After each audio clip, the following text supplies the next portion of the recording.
Game of Thrones Season 8, Episode 1. I forgot the title, so I'm just going to call this episode The Game of Reunions and Callbacks to Other Game of Thrones episodes. It's finally here. After the questionable Season 7 and 2 years of waiting, the final season of Game of Thrones is finally back, and their first episode was... alright, I guess. Let's see where it goes. Honestly, I don't want to be too judgmental of this episode. It is the first episode of a season. Usually that is for setting the table. But this episode dragged in a lot of places for me. There were a little too many callbacks. Like the first scene in the episode is a callback to the first episode of Game of Thrones when King Robert arrived at Winterfell. Except this time it's Dany and Jon arriving at Winterfell. I wasn't really feeling it. The little kid climbing. It's like, oh, it's like before when the little kid was climbing. Again, not that appealing to me. I don't want to see callbacks. I want to see new stuff. And another thing that was kind of off for me in this episode was the sheer number of reunions and character introductions. Arya reunited with Jon, Arya reunited with the Hound, Arya reunited with Gendry, Jon reunited with Bran, Jon reunited with Sam, Jon also reunited with Sansa, but that one counts a little less because, you know, he was with her for a good part of last season and the season before that. But there was a reunion there. Everybody gets a reunion. Tyrion and Sansa reunited. They talked about the wedding. Remember the purple wedding when Joffrey died? Remember that Tyrion and Sansa used to be married? Yeah, well, they talked about that because those are things that happened in the show that you've already seen. Tyrion also reunited with Bran. Remember that scene where he built him a saddle to sit on a horse? That worked out well for him, so they reunited. Theon reunited with Yara. He actually freed her in like 35 seconds, so now Theon can go back to Winterfell and he can reunite with people. Everybody's reuniting, and the episode even ends with Jaime Lannister reuniting with Bran. Now, I'm not saying that all of these reunions were bad, even though most of these reunions were bad. It's just that the one reunion that I actually wanted to see, two of the smartest characters getting together, was tragically cut short when the writers killed Peter Baelish in the last season by giving Bran the power to watch all of the seasons of Game of Thrones to compile a case against Peter Baelish. And just to stay on that tangent for a second, there was a moment in this episode where Arya said Sansa was the smartest person she ever met, and I think she was alluding to the events we saw last season. Not anything we saw on screen, but maybe Sansa was secretly putting lead in Littlefinger's wine, and that's why he didn't ask for a trial by combat. That's why he fell for such an obvious trap. Because Sansa didn't really do anything that was smart last season except completely butcher the Stark way with Arya. I'm just the executioner. You pass the sentence. Yeah, that's cute and all, Sansa and Arya, but that's just not how that works. It's he who passes the sentence must swing the sword. The man who passes the sentence should swing the sword. He completely blew the Stark way, and considering that season 1 starts with Ned Stark passing the sentence and swinging the sword, and then ends with somebody passing a sentence on Ned Stark, and then somebody else swinging his family sword to execute him, you blew the whole point of season 1. You should be embarrassed. That being said, there were some moments that weren't reunions, and they actually seemed like they were going to be new moments in the series. For instance, Jon actually rode Rhaegal, one of Daenerys' dragons. Unfortunately, what could have been a new and interesting moment just turned into a callback, and not a very good callback. You had Daenerys saying, hey, we could just stay here for 1,000 years, which is very similar to what Ygritte said to Jon. We could just stay in the cave forever. Except Dany's character is nowhere near the same character as Ygritte, so didn't really work for me. Now, I know they've called back to Ygritte before when Melisandre told Jon he knows nothing, which was actually interesting because it showed Jon that Melisandre is not to be messed with, and it showed us in the audience that Melisandre is even creepier and stranger than we know. This was just, I guess we're gonna call back because one woman Jon loved said that to him, so this woman that Jon loved will say it to him because for some reason we're filling time in a 6-episode season. I have no explanation. Now look, I know I might sound like I'm coming off as super critical and I might even be bordering on hating, but I'm really not. I know it's the first episode. I know they have to set up a lot of this stuff. I know that since they kept so many characters alive that have met each other before or haven't crossed paths before, that these kind of reunions and interactions kind of have to happen. I just wish they happened a little bit better. But to be fair to the writers, I'm sure it's hard to fit 600 different combinations of reunions in one 60-minute episode, so I'm gonna give them some slack there.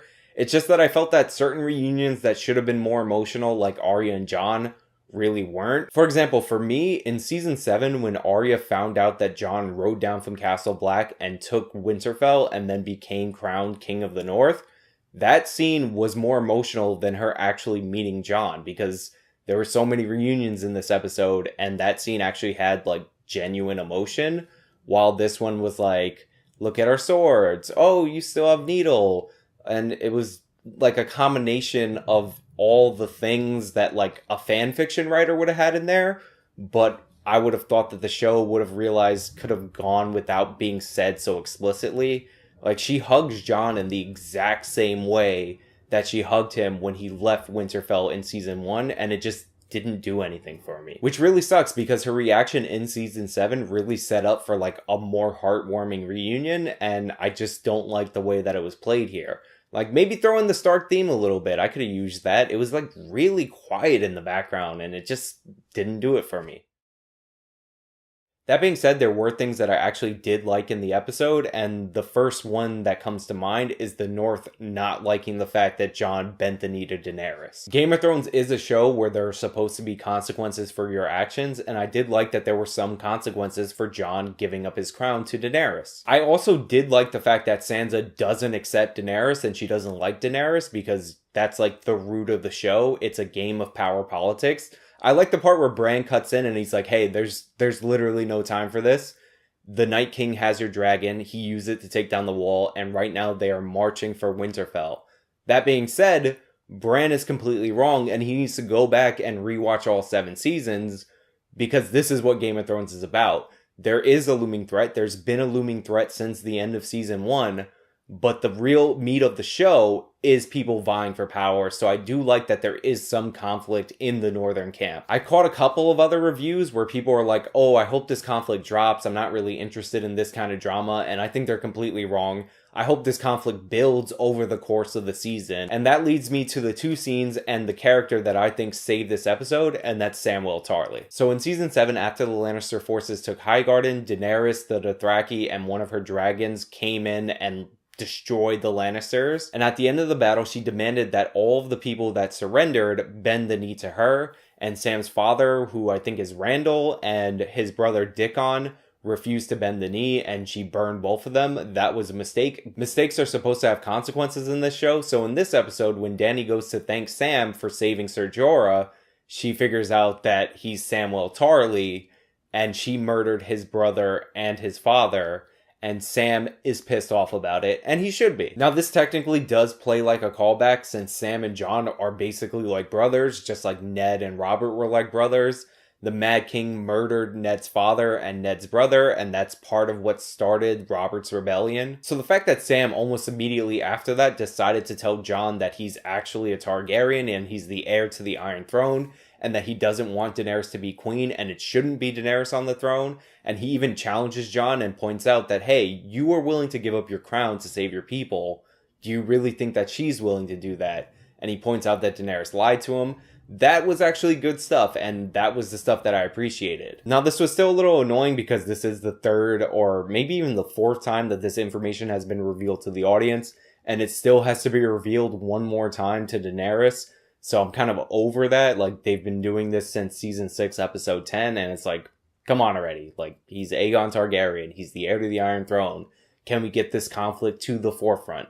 But I did appreciate the fact that Sam actually gave Jon a good reason to question whether or not she should be on the throne, pointed out that Jon is the rightful king, and he actually made a legitimate argument for why he's a better choice than Daenerys. There was an interesting moment near the end of the episode where Ned Umber, the little lord of the Umbers, was pinned to the wall in what looked like a ritualistic killing, which might indicate that the Night King actually has a plan or strategy, and that strategy or plan includes killing the lords of Westeros, and maybe the way that they pinned Ned's body to the wall is indicative of what is to come. Hopefully that pays off down the line, but for now, it's just an okay episode of Game of Thrones. maybe at the end of the season, it will seem like a better setup episode. It's pretty hard to set up the final season of a show that everybody's been waiting years for. So I cut them a little bit of slack in that regard, but let me know what you guys think down in the comments. This is the predictions portion, because predictions are a thing that I like to do based on the scenes from next week's episode, and I think next week's episode is going to be the trial of Jaime Lannister. I think he's actually going to have to plead his case to a tribunal featuring Dany, Jon, and Sansa. I think Daenerys is going to do that in order to like be more inclusive and try to win over support from the North. And I think that they're going to either unanimously agree that Jaime killing the Mad King was justified, or it's going to be a 2 out of 3. Maybe Jaime refuses to plead his case and Tyrion has to defend him, like he needs a champion with words, like Tyrion needs a champion with the sword.